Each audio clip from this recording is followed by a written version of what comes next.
오늘은 사도행전 10장 말씀입니다. 10장 전체를 봐야 되는데 이제 부분만 읽겠습니다. 9절부터 16절. 이튿날 그들이 길을 가다가 그 성에 가까이 갔을 때 베드로가 기도하려고 지붕에 올라가니 그 시각은 제6시더라.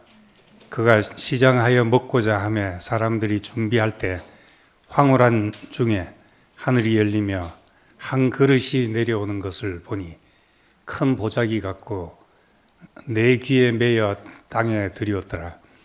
그 안에는 땅에 있는 각종 네 발 가진 짐승과 기는 것과 공중에 나는 것들이 있더라. 또 소리가 있어 베드로야 일어나 잡아 먹으라 하거늘 베드로가 이르되 주여 그럴 수 없나이다. 속되고 깨끗하지 아니한 것을 내가 결코 먹지 아니하였나이다 한데 또 두 번째 소리가 있으되 하나님께서 깨끗하게 하신 것을 네가 속되다 하지 말라 하더라. 이런 일이 3번 있은 후 그 그릇이 곧 하늘로 올려져 가니라. 34절 35절 34절에서 36절까지 읽겠습니다. 베드로가 입을 열어 말하되 내가 참으로 하나님은 사람의 외모를 보지 아니하시고 각 나라 중 하나님을 경외하며 의를 행하는 사람은 다 받으시는 줄 깨달았도다. 만유의 주 되신 예수 그리스도로 말미암아 화평의 복음을 전하사 이스라엘 자손들에게 보내신 말씀, 곧 요한이 그 세례를 반포한 후에 갈릴리에서 시작하여 온 유대에 두루 전파된 그것을 너희도 알거니와. 여기까지 읽겠습니다. 사도행전 10장은 이제 고넬료 이야기입니다. 그래서 이제 고넬료가 어떤 사람인가 경건하고 기도를 열심히 하고 여기에 이제 포커스를 맞출 수도 있는데 사도행전 전체를 보면 이 사도행전 10장은 이제 바울이 어떻게 변화되었는가가 그 이야기의 중심입니다. 9장은 사울의 회심이고 10장은 이제 베드로의 변화입니다. 근데 이제 여기에 고넬료가 등장합니다. 1절부터 보면은 고넬료는 로마 백부장이니까 로마 군대 백부장이니까 이방인인데 경건하여 하나님을 경외하는 사람이라고 했습니다. 이방인을 가리켜 이제 경건하다 이렇게 말할 때는 유대인의 회당의 집회는 참석하지만은 그 할례 받지 않은 사람들을 주로 이렇게 이제 부릅니다. 이 사람은 많이 구제하고 항상 기도하였다. 그렇게 말합니다. 이제 구제는 사람과 관계에서 행하는 것이고 기도는 이제 하나님 앞에서 하는 것입니다. 그래서 믿음과 삶의 일치를 이렇게 표현해 놓고 있는 겁니다. 하나님 앞에서나 사람 앞에서나 다 경건하고 경건한 사람으로 이제 이 사람이 환상 중에 말하기를 환상 중에 하나님의 사자가 고넬료에게 말해서 네 기도가 상달되었다. 네 기도가 상달되었다. 이것은 하나님 앞에 기억하신 바가 되었다 하는 말입니다. 그래서 욥바로 내려가서 거기에 베드로를 하는 시몬을 청해서 데리고 와서 이제 그의 말씀을 들으라 하는 이제 천사의 지시를 받고 이제 고넬료는 사람을 보내서 이제 베드로를 청하게 됩니다. 그때 이제 베드로는 욥바에서 역시 기도하는 중에 있었습니다. 그 욥바라는 데는 여러분 들어본 적이 있는 것 같죠? 욥바. 구약 성경에 요나가 하나님의 명령을 받고 그것을 피하기 위해서, 도망가기 위해서 욥바로 가서 이제 다시스로 가는 배를 타고 갔습니다. 욥바는 이제 예루살렘에서 해안으로 나가면, 지중해 해안으로 나가면 욥바가 있고, 다시스는 이제 지중해에서 대서양으로 나가는 끝입니다. 그러니까 땅 끝으로 도망가는 이제 요나였습니다. 근데 이 욥바에서 이 요나 사건과 지금 사도행전 10장의 사건이 공교롭게도 메시지가 같은 메시지입니다. 요나에게 하신 하나님의 말씀도 니느웨 백성에게 가서 하나님의 심판을 전하라 하는 겁니다. 회개하라고 외치라는 겁니다. 니느웨는 이스라엘을 멸망시킨 아수르의 수도입니다. 그러니까 자기 민족의 원수에게 가서 복음을 전하고 회개하고 복음 하나님 앞으로 돌아오게 하라고 이제 그렇게 말한 것이니까 요나가 받아들일 수가 없었던 것입니다. 어떻게 저 원수들이 하나님 앞으로 돌아오는 걸 볼 수 있습니까? 요나가 하나님을 알았기 때문에 하나님은 저런 인간들도 회개하고 돌아오면 또 받아주실 것이 아니냐. 그러니까 차라리 내가 입 닫고 있는 것이 낫다 하고 이제 도망을 갔습니다. 근데 이제 같은 장소에서 베드로는 이제 환상을 보고 하나님의 이제 말씀에 순종해서 길을 가게 됐습니다. 베드로는 이제 점심 때 제6시에 지붕에 올라가서 기도하는데 그때 배가 고파서 밑에는 음식 준비를 하고 있고 한데 배가 너무 고팠는지 이제 환상을 보게 됐습니다. 그 하늘에서 보자기 같은 그릇이 내려왔는데 먹을 것이 가득 찼는데 보니까 각종 땅에 있는 4발 가진 짐승과 기는 것과 공중에 나는 것들이 있더라. 그러면서 소리가 있어도 베드로가 일어나 잡아 먹으라 하는 겁니다. 이 구약 성경에 보면은 레위기 11장에 짐승 중에는 먹을 것 먹지 못하는 것들을 구별해 놓고 있습니다. 짐승 중에는 굽이 갈라지고 되새김질하는 것은 먹고 이제 그렇지 못한 것은 이제 먹지 못하도록. 그러니까 소나 양이나 뭐 낙타 이런 것은 먹지만은 돼지는 굽이 갈라졌지만은 새김질을 안 해서 못 먹고 토끼나 너구리는 새김질은 하지만은 굽이 안 갈라져서 못 먹고 이런 고기들을 이제 안 먹었습니다. 물고기는 지느러미와 비늘 있는 것은 이제 먹을 수 있지만은 장어 같은 거는 이제 못 먹죠. 그러니까 비늘이 없는 것들. 그리고 못 먹는 새, 못 먹는 곤충 이런 것들을 열거해 놨습니다.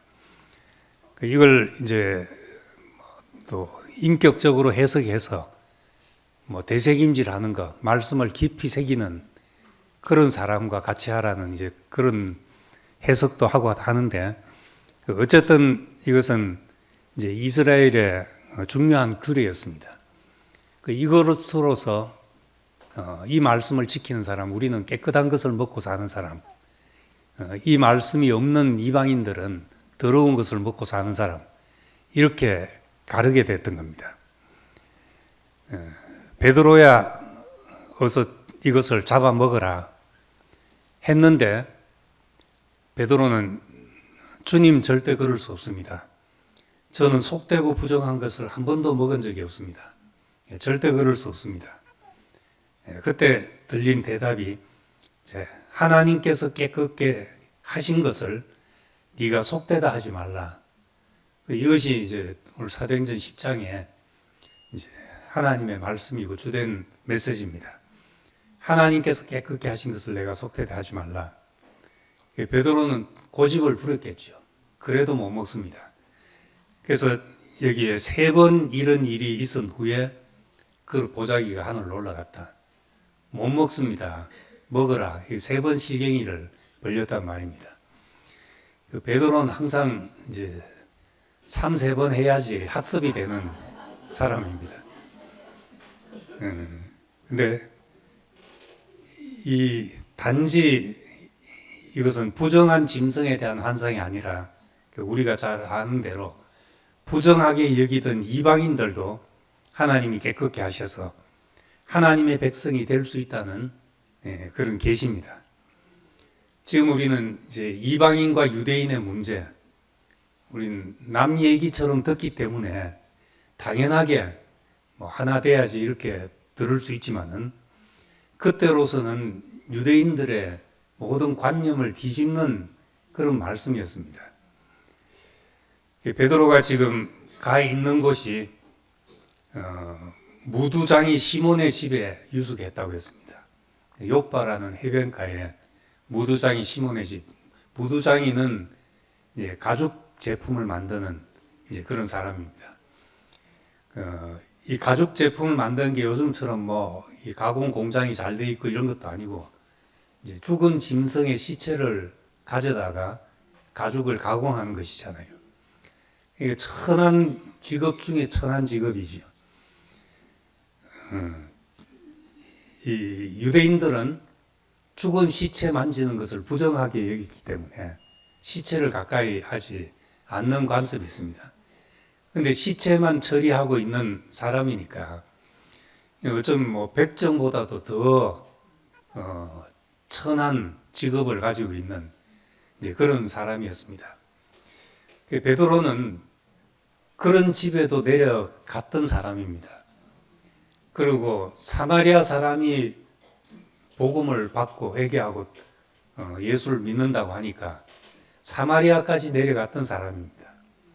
그런데도 이 유대인들의 전통, 음식에 관한 규례, 이방인과 유대인을 가르는 이 문제는 그럼에도 불구하고 아직도 깨지지 않고 있었던 것이 이제 베드로의 현 주소였습니다.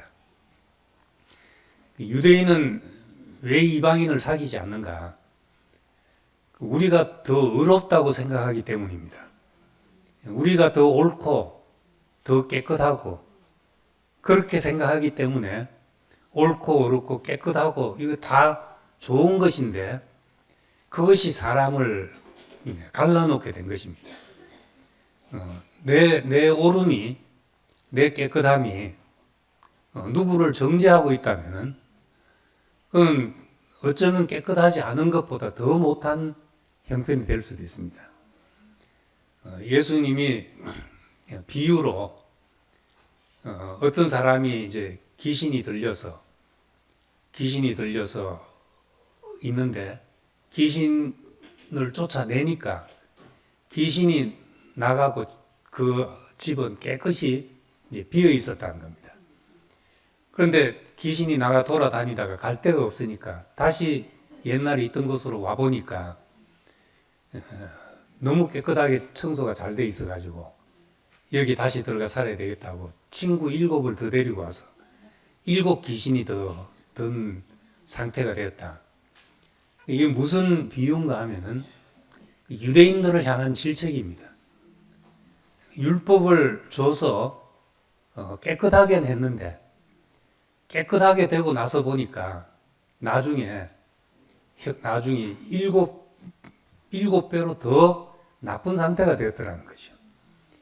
율법으로 깨끗하게 된 사람들, 그래도 7배의 복수를 하던 사람이 이에는 이, 눈에는 눈, 그 정도로 복수를 하고 좀 순화된 사람들인데 더 무서운 것은 자기 옳음을 가지고 남을 더 무섭게 정죄하는 이것이 예수님의 눈에는 7배로 더 나쁘게 된 상태라고 그렇게 말씀한 겁니다.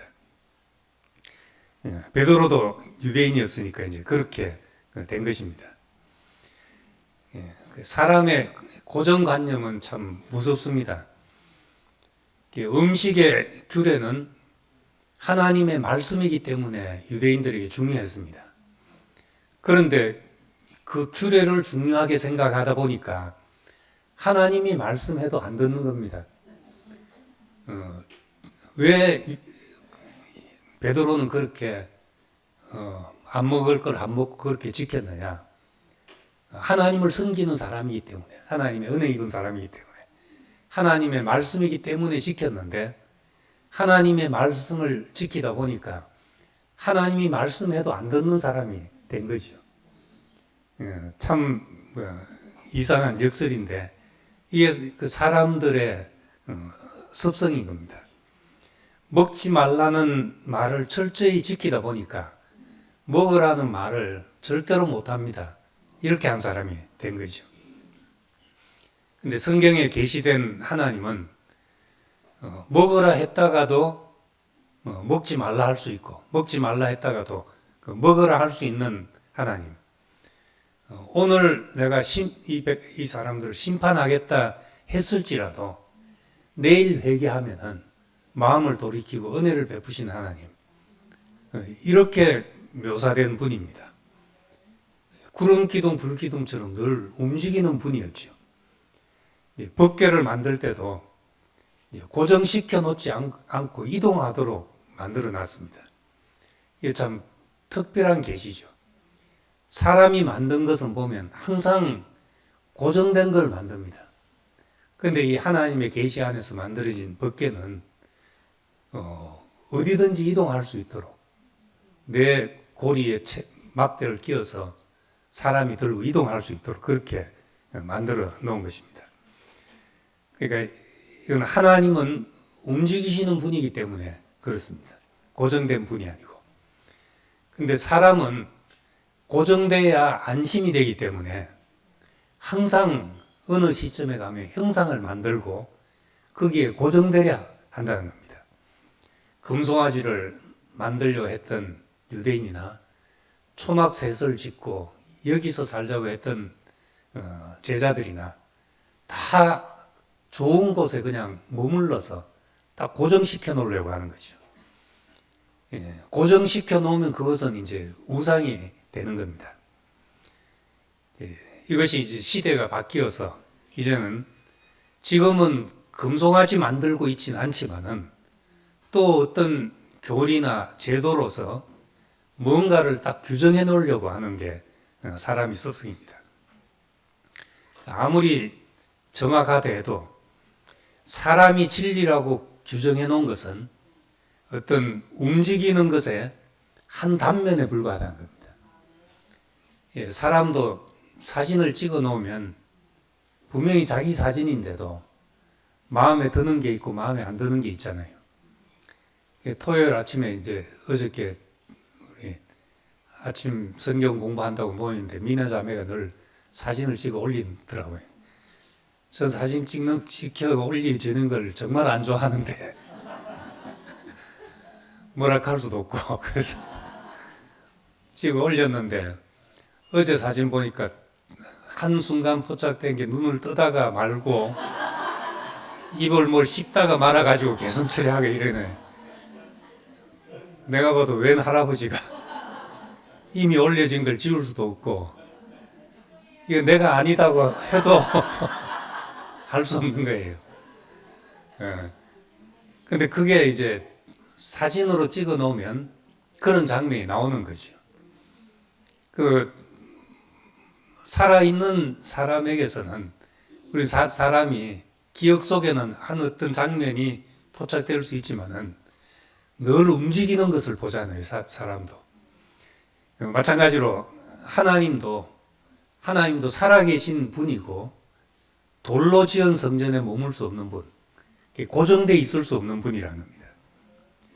근데 사람이 규정해 놓은 것은 경계가 생기고 경계 안 밖으로 경계를 가지고 사람을 안과 밖의 사람으로 이제 늘 갈라놓게 됩니다.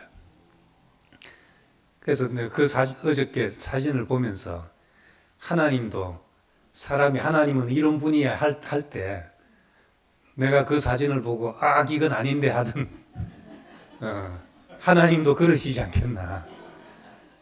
그거 아닌데. 근데 사람은 늘 하나님은 이런 분이야 하고 형상을 만들지 말라. 하나님은 이런 분이다 하는 것이 우리는 형상을 고정시켜 놓고 있는 것이죠. 형상을 만들지 말라는 건 정말 오늘 어떻게 나타날지 모르는 분으로 늘 그 앞에 서 있는 겁니다. 야고보서 표현으로 하자면 회전하는 그림자도 없다. 그 회전 그림자라는 것은 30만 분의 1초 전의 모습이잖아요. 그 물리적으로 말하자면은 빛의 속도가 1초에 30만 킬로를 가니까 1m 하여튼 30만 분의 1도 아니죠. 아주 0.0000 순간 찰나 직전의 모습이 그림자인데 그것조차도 없는 분이란 말은 어떤 당에서 어떤 규정도 그에게 합당치 않은 그런 분인 겁니다. 이런 분과 동행한다는 것이 쉬운 것이 아니죠. 쉬운 것이 아니지만 정말 내가 형상을 만들지 않는 사람으로 살면 또 이것보다 쉬울 수가 없습니다. 형상이 있기 때문에 동행하기 어려운 분이 되는 겁니다. 사람이 규정해 놓은 것, 규정하는 순간, 이렇다고 하는 순간, 그것이 뭔가를 갈라지게 만드는 겁니다. 나는 이런 사람이야 하는 순간, 그렇지 않은 사람과 경계가 생기게 되죠. 그 사람은 스스로 내가 이렇다고 규정할 수 없는 겁니다. 누구를 만나냐에 따라서 그 사람 속에 있는 어떤 모습이 나올지 모르는 겁니다. 어떤 환경을 만나에 따라 무한히 변할 가능성이 있습니다. 성경에 기록된 하나님의 말씀이라 해도 내가 어떤 상황에서 그 말씀에 부딪히냐에 따라서 의미는 더 깊어지고 넓어질 수 있기 때문에 어제 내가 안 것으로 하나님을 우리가 규정할 수 없습니다. 그래서 베드로가 참으로 깨달은 것, 오늘 그 뒤로 이제 베드로는 고넬료가 보낸 사람들의 청을 받고 가이사랴로 가서 나는 이래서 왔다. 넌 어째서 나를 불렀냐. 그 이야기를 다 듣고 나서 베드로의 고백이 34절에 나온 말씀입니다. 베드로가 입을 열어 말하되 내가 참으로 하나님은 사람의 외모를 보지 않으신다. 사람의 외모를 보지 않으신다. 그리고 각 나라 중에 하나님을 경외하고 의를 행한 사람은 다 받으신다. 사람은 누구라도 하나님은 다 받으신다. 그를 찾기만 하면. 그리고 36절에서는 만유의 주 되신 그리스도. 만유라는 것은 모든 것입니다. 모든 것의 주님이시다. 우리만의 주님이 아니다. 이런 고백을 합니다. 사람은 외모를 보지만 하나님은 중심을 보신다. 이 외모라는 것은 하나님은 외모로 보지 않는다는 것은 단지 우리 생김새만 말하는 것이 아닙니다. 그 사람의 지식도 외모고 종파도 외모고 사실은 그 사람의 종교도 외모지요. 나는 어릴 때부터 교회를 다니게 돼서 이렇게 기독교인으로 있지만은 어떤 사람은 아빠가 스님이라 가지고 절에서 자란 사람도 있거든요. 하나님 보실 때는 그것도 다 외모라는 겁니다. 정치적 성향도 물론이고 그 사람이란 그릇 속에 담겨진 모든 것이 그걸 종합해서 말하면 다 외모라고 할 수 있습니다. 우리의 껍데기죠. 사람은 빈 그릇이니까 그 담겨진 것에 의해서 그렇게 규정되어 있을 뿐입니다. 그래서 너가 죄인이냐? 그럼 나도 죄인이고 내게 은혜 베푸신 하나님이시라면 다른 사람에게도 은혜 베푸실 수 있구나.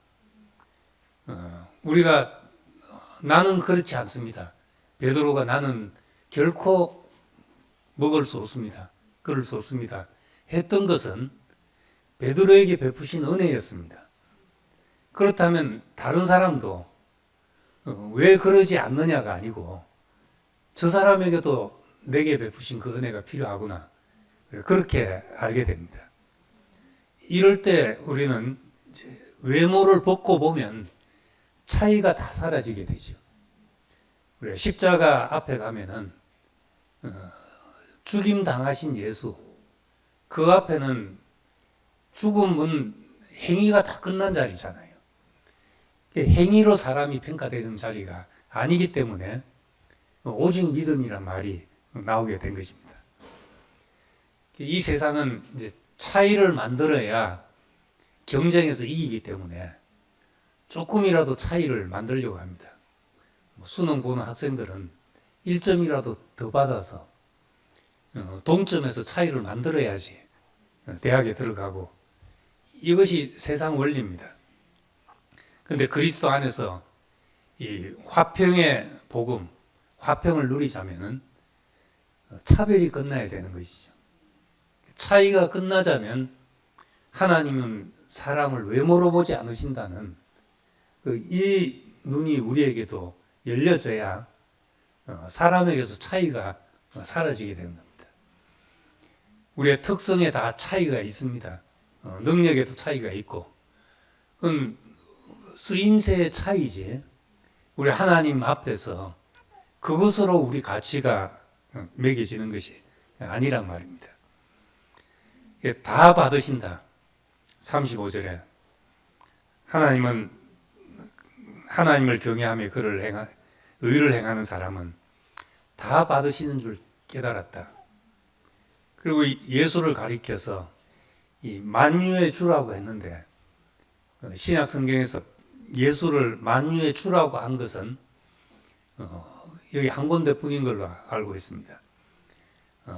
그리스도는 만유시여 하는 말은 있지만은 만유의 주님이시다. 유대인의 주님만 아니라 이방인의 주님이시고 사람의 주인이실 뿐만 아니라 모든 것의 주인이시다. 그래서 다 받으신다.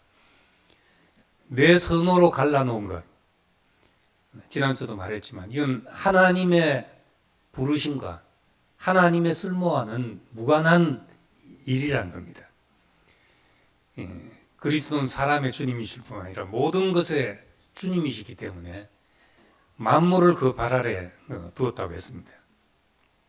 그래서 여기 이제 화평의 복음이라고 했는데, 우리의 구원의 목표는 죄 사함 받고 영원히 죄 사함 받아서 천국 가고 구원 받는다 하는 것은 이상히 개인의 문제로 변질된 구원의 목표입니다. 그런 말들이 성경에 있지만은 예수님의 말씀대로 성경의 전체 맥락에서 보면은 우리의 구원의 목표는 하나님의 나라입니다. 나라가 임하옵시며 뜻이 하늘에서 이루어진 것처럼 땅에서 이루어지게 하옵소서. 이것이 구원의 목표지요. 구약에서도 구원은 나라로서 건진받는 일이었습니다. 그래서 성경의 최종적인 완성은 새 예루살렘이라는 사회지요. 이것을 이제 개인의 변화, 개인의 구원의 초점에 맞추면 또 사람이 무거운 짐을 지게 됩니다. 그렇지만은 하나님의 나라가 목표로 하면은 우리만큼 나된 만큼 쓰이면 되는 일이거든요. 우리가 합력하여 선을 이루게 되고, 우리가 모여서 지체들이 모여서 몸을 이루게 되고 나라를 이루게 되는 이 구원이니까 구원의 목표가 다른 것입니다. 전에도 말했지만은 산봉우리는 하나인데 올라가는 길만 다를 뿐이다. 이 다원주의에서 그렇게 이야기를 하는데, 사실은 자세히 보면은 구원의 목표가 다르죠. 산봉우리가 다른 겁니다. 우린 이 하나님의 나라, 사람을 통해서 당신의 형상이 나타나는 것이 목표이기 때문에 이것은 한 개인이 이룰 수 있는 것이 아니고 70억 인류가 필요하고 더 많은 것이 필요할지도 모르는 일입니다. 그래서 앞에 언급한 요나서에도 보면 요나서 성경의 제일 마지막 두 절이 이렇게 되어 있습니다. 요나에게 네가 수고도 아니하고 재배도 아니하였고 하룻밤 났다가 하룻밤에 말라버린 이 박넝쿨을 아꼈거늘 하물며 이 큰 성읍 니느에는 좌우를 분변치 못하는 자가 12만여 명이요 가축도 많이 있나니 내가 어찌 아끼지 않겠느냐. 이 마지막 구절이 특이한 말씀입니다. 가축도 많이 있는데 내가 어찌 아끼지 않겠냐. 하나님이 자기 재산을 사랑한다는 말인가? 그런 의미가 아니라 당신이 지으신 모든 것을 사랑한다는 말입니다. 사람만이 아니고 사실은 가축만이 아니고 하나님이 지은 모든 세계가 당신의 주권 안에 있기 때문에 그래서 로마서 8장 19절 이하에 보면은 모든 피조물이 고대하는 바는 하나님의 아들들이 나타나는 것이니 피조물이 허무한 데 굴복하는 것은 자기 뜻이 아니요 오직 굴복케 하시는 이로 말미암음이라. 그 바라는 것은 피조물도 썩어짐의 종로로 다는 데서 해방돼서 하나님의 자녀들의 영광의 자유에 이르는 것이다. 이제 피조물이 어떻게 썩어짐의 종로로 다는 데서 해방돼 하나님의 영광의 아들의 영광의 자유에 이르게 되느냐.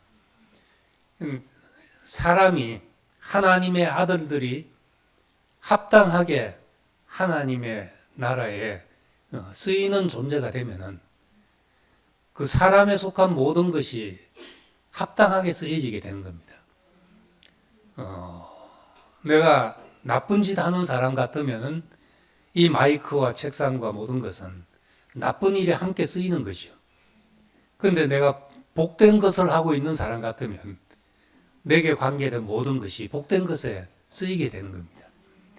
이것이 피조물들이 의인화해서 썩어짐의 종로로 다는 데서 정말 무익한 데 쓰이는 데서 벗어나서 하나 영광의 자유, 복된 일에 쓰이는데 참여하게 되는 거죠. 그래서 여기서 말하는 만유의 주 되신 하나님, 그래서 만유라는 말을 베드로가 쓰게 됐습니다. 그리고 이제 화평의 복음을 전하셨다. 나라의 구원이기 때문에 나라가 임하는 것이 우리 구원의 목표이기 때문에 우리의 구원의 결과는 모든 사람으로 더불어 화평을 누리는 것이죠. 모든 물질과 더불어 화평을 누리는 것입니다. 이 사람이 병들면 모든 것이 불편합니다. 더워도 불편하고 추워도 불편하고. 캐나다 처음 갔을 때 이제 첫 해가 굉장히 추웠습니다. 겨울 내내 눈이 쌓여 있고 이 겨울이 언제 가나 하는데 추운 거는 용서가 되는데 겨울이 긴 게 용서가 안 되더라고요. 공식적으로 6개월이 겨울이니까 11월부터 4월까지가 4월 달에도 이제 눈이 오고 이러니까 봄이 와야 되는데 이제 근데 그 다음에는 이제 어떻게 스키를 타게 됐네요. 제 있는 데는 산이 없어가지고 크로스컨트리 스키라고 타고 올라가는 게 아니고 이제 무조건 이렇게 걸어가는 스키입니다. 그 영하 20도에 땀을 흘리고 하니까 얼마나 이제 기분이 좋은지. 그 이상하게 그해 겨울은 참 짧았습니다. 추운 것도 전혀 문제가 되지 않고 한참 운동할 때는 추울수록 더 상쾌하고 그렇게 되죠. 모든 것과 겨울과 화평을 누리는 상태가 된 겁니다. 사람이 영적으로든 모든 것이 건강한 상태면 하나님이 주신 모든 것이 복이 되는 상태가 되죠. 이것이 화평을 누리는 상태입니다. 더더욱 사람은 말할 것도 없죠. 모든 사람으로 더불어 화평을 누린다.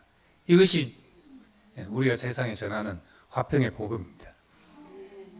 그래서 고린도후서 5장에 보면은 이제 우리가 어떤 사람도 육신을 따라 알지 않는다. 비록 우리가 그리스도도 육신을 따라 알았으나 이젠 그같이 알지 않노라. 이 사도행전의 말로 하자면 사람을 이제 외모를 따라 알지 않는다. 육체를 따라 알지 않는다. 후천적으로 가진 것으로 그 사람을 알지 않는다. 그렇게 한 겁니다. 그런즉 누구든지 그리스도 안에 있으면 새로운 피조물이라. 이 말씀을 하시고 그 다음 18절에 그가 그리스도로 말미암아 우리를 자기와 화목케 하셨고 또 하나님께서 그리스도 안에 계시사 세상을 자기와 화목하게 하시며 우리에게 화목하게 하는 말씀을 우리에게 부탁하셨다. 이게 복음이죠.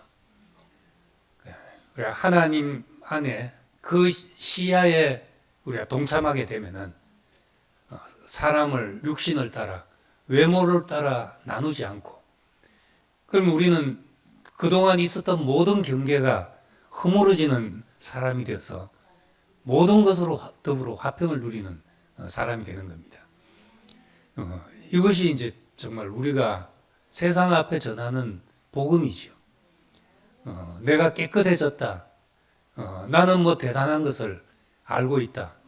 이거 가지고 나가서는 계속 경계를 만드는 사람밖에 되지 않습니다. 그런데 누구를 봐도 하나님 앞에서 다르지 않은 사람으로 우리가 발견될 때 그때 우리는 경계를 허무는 사람이 되죠. 그래서 이스라엘 백성을 부를 때 아브라함이 99세가 되어서 할례를 받았다. 자랑할 것이 없어졌다는 말이잖아요. 99세가 돼서 육체의 소망이 끝났다. 이것을 표현하는 것이 할례였습니다. 이것이 너와 내 후손이 대대로 나와 맺을 언약이다. 그렇게 말했습니다. 하나님의 백성이 되는 표식이 할례였지요. 그것의 참 의미는 우리 하나님의 백성이 된다는 것은 우리가 자랑할 것이 끝났다는 것을 표방한 겁니다. 그래야지 우리가 나의 자랑으로 다른 사람을 가르지 않는 사람이 되는 것이죠. 그래서 히브리서에 보면은 히브리서 12장 14, 15절에 모든 사람으로 더불어 화평과 거룩함을 다르라. 이것이 없이는 아무도 주를 보지 못한다. 그 화평이 없다. 그럼 주님을 아는 것이 아니란 겁니다. 하나님이 화평 중에 거하신다 했으니까 싸우는 데는 없는 것이란 말이죠. 이 말씀을 하고 나서 너희는 또 하나님의 은혜에 이르지 못하는 자가 없도록 하고 또 쓴뿌리가 나서 괴롭게 하여 많은 사람이 이로 말미암아 더럽게 되지 않게 하며. 근데 이 쓴뿌리라는 것이 이 마음속에서 뿌리 깊게 쓴 것이 나오는 것이잖아요. 쓴뿌리. 쓴 것이 가슴에 뿌리가 박혀 있다. 이건 뭘 말한가 하면 미움을 이렇게 말하고 있는 겁니다. 그 미움이란 것은 마치 쓴뿌리가 박혀 있는 것처럼 그렇게 우리 속에서 한번 뿌리 박고 식물이 자라듯이 자라서 나온다는 것이죠. 화평을 방해하는 것. 뭔가 이제 그 뿌리를 자세히 보면은 나는 이러는데 하는 것이 있는 거죠. 그게 없는 사람은 쓴뿌리가 생길 수 없습니다. 아무것도 내가 자랑이라곤 내세울 것이 없는 사람으로 있으면은 남을 판단하고 정죄할 건덕지가 전혀 없게 됩니다. 쓴뿌리가 날 건덕지가 없게 되죠. 그래서 우리는 이 육체를 따라 우리가 사람을 알지 않는다. 그것으로 이제 사람을 판단하지 않는다. 우리도 전에는 육체대로 알았다. 그리스도도 육체대로 알았다. 근데 이제 그것이 끝나고 나니까 우리가 다 새로운 피조물이고 화목하게 하는 직책을 우리에게 주셨고 화목을, 화평의 복음을 전할 수 있게 됐다는 말씀을 하고 있습니다. 사도행전 10장은 그런 의미에서 이 사도행전에 그 중요한 문이 열리는 사건입니다. 베드로가 이랬는데 다른 제자들은 얼마나 힘든 문제였겠습니까? 그런데 이제 베드로를 시발점으로 해서 그 일은 다른 사람을 통해서 전개되지만은 하나님은 사람을 외모로 취하지 않는구나. 다 받으시는구나. 만유의 주 되신 예수 그리스도로 말미암아 화평의 복음이 전해지는구나. 우리 이 사실이 우리에게도 이제 깊이 열려지기를 소망합니다. 기도하겠습니다. 은혜로우신 아버지 하나님, 참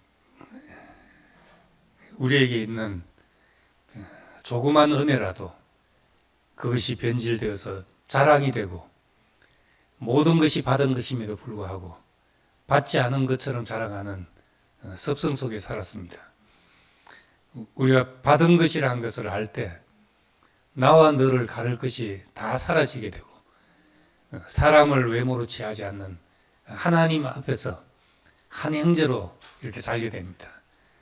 주님, 우리를 다 받으셨기 때문에 우리 같은 사람도 오게 됐습니다. 우리에게 이런 은혜를 주신 것은 우리가 이런 은혜가 아니면 안 되는 사람이었기 때문에 그렇습니다. 이 은혜를 다른 사람에게 주셨더라도 더 큰 열매를 맺었을 것이라는 것을 알고 우리 안에 자고함이 다 사라지고 하나님이 주신 모든 것으로 더불어 우리가 화평을 누린 사람이 되기를 원합니다. 베드로를 통해서 또 이 화평의 복음을 깨닫게 하신 것을 감사드리며 예수님 이름으로 기도드립니다. 아멘.